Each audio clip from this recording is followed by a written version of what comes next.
第二個咧就係夏長花。咁大家記住個名先，陣間會再詳細介紹俾大家知道究竟乜嘢叫做喜霸，乜嘢叫做夏長花。好啦，咁請大家欣賞胡家莊，請黃希穎小姐。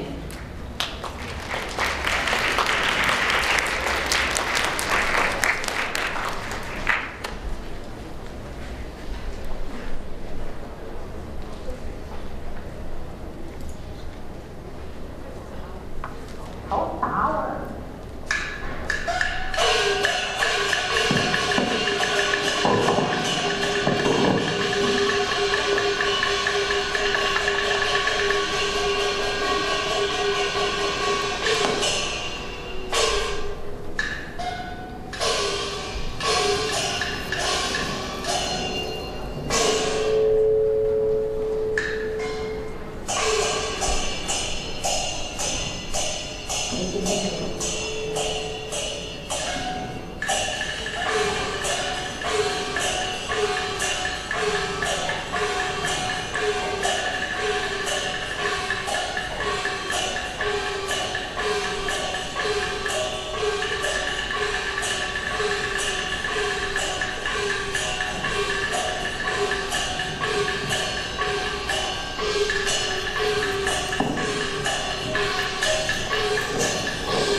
壯兵來報，今有梁山宋哥帶領人馬擾亂我莊，因此全身披掛，出裝迎敵。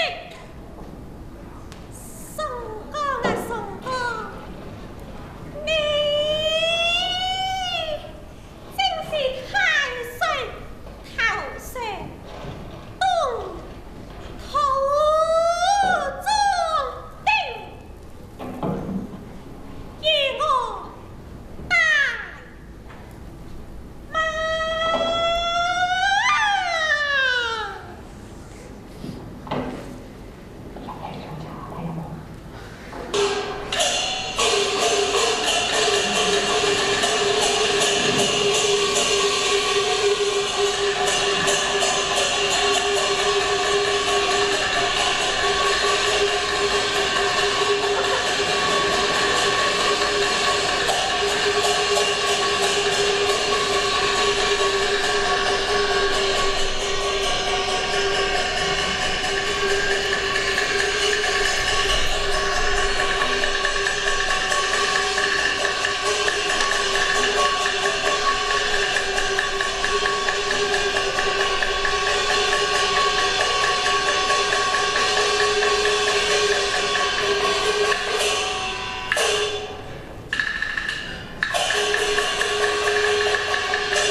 好啦，咁頭先講過起霸，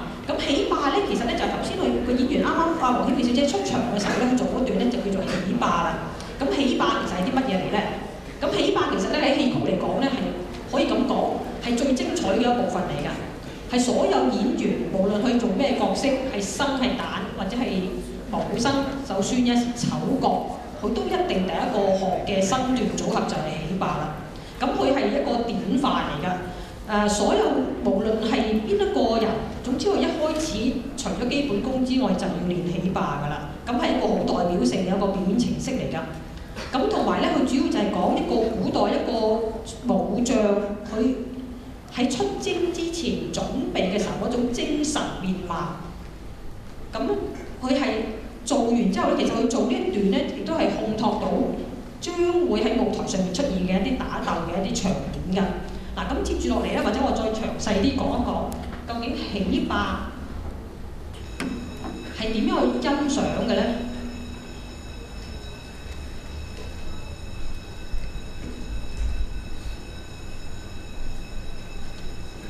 好啦，咁而家呢個錄影嘅片段嘅演員咧，就係幫我哋排戲嘅老師，係黃之全老師㗎。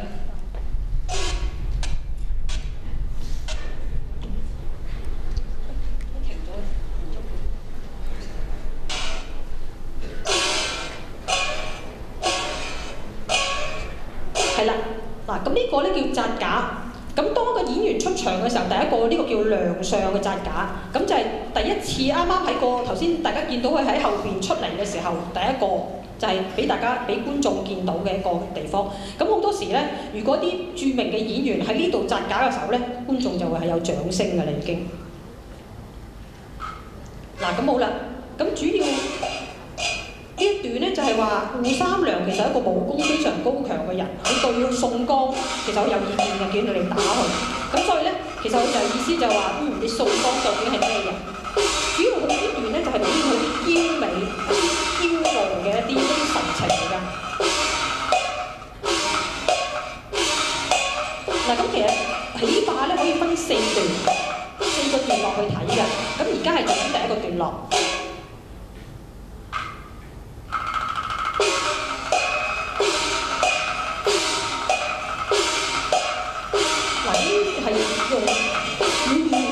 個腿功啲功力㗎。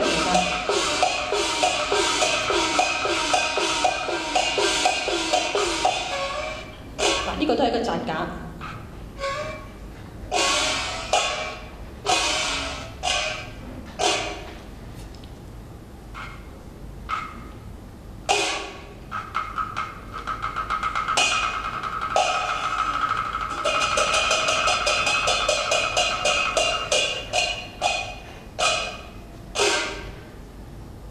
嗱，咁係一組動，嗱呢度係一組動作嚟㗎。